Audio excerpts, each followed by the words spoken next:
ঐতিহ্যমণ্ডিত সৰ্থেবাৰীৰ শ্ৰী শ্ৰী জগন্নাথ মহাপ্ৰভুৰ 160 সংখ্যক সভা মহোৎসৱত বিভিন্ন প্ৰান্তৰ হাজাৰ হাজাৰ লোকৰ ভিৰ পৰিলক্ষিত হৈছে।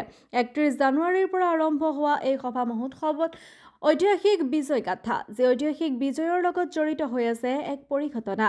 এই সভা মহোৎসৱৰ বিশেষত্ব হ'ল হোমযজ্ঞৰ সমান্তৰালকৈ বাণিজ্য মেলা। হোমযজ্ঞৰ দিনা 108 গৰাকী বিজ্ঞ ব্ৰাহ্মণ পুৰোহিতে ভাগে ভাগে বৈদিক মন্ত্ৰ উচ্চাৰণ কৰি পূৰ্ণ আহুতি প্ৰদান কৰে।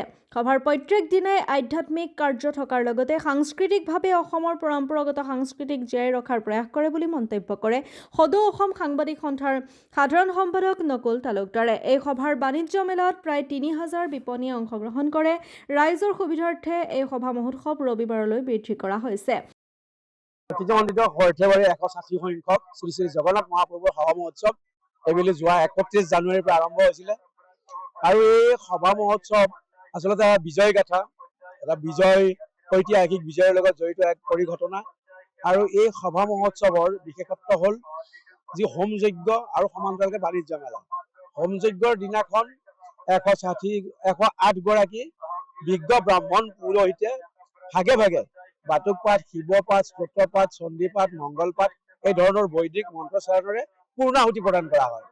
আৰু সমান্তৰালকৈ সভাৰ প্ৰত্যেক দিনে আধ্যাত্মিক যি কাৰ্যসূচী, ধৰ্মীয় যি কাৰ্যসূচীবিলাক চলি থকাৰ লগতে সাংস্কৃতিকভাৱে অসমৰ পৰম্পৰাগত সাংস্কৃতিক জীয়াই ৰখাৰ কাৰণে ঢুলীয়া, নাগাৰা বা বীৰনাম বা যাত্ৰা দল এইবিলাকৰ পৰিৱেশন চলি থাকে।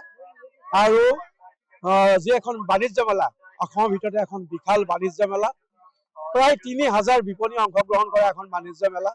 আৰু যি বাণিজ্য মেলাত সকলো বস্তুৱে উপলব্ধ হয়, য'ত 7000 টকাৰ পৰা 90000 টকালৈকে পালেং পায়, কাঠৰ পালেং পায়। 7000 টকাটো মানুহে কাঠৰ পালেং পায়। গতিকে তেনেকুৱা ধৰণৰ সকলো ধৰণৰ উপলব্ধ হয়। আৰু এইকেইদিন দেখিবলৈ পোৱা যায়, সভাৰ এইকেইদিন অল ৰোড লিডছ টু সৰ্থেবাৰী।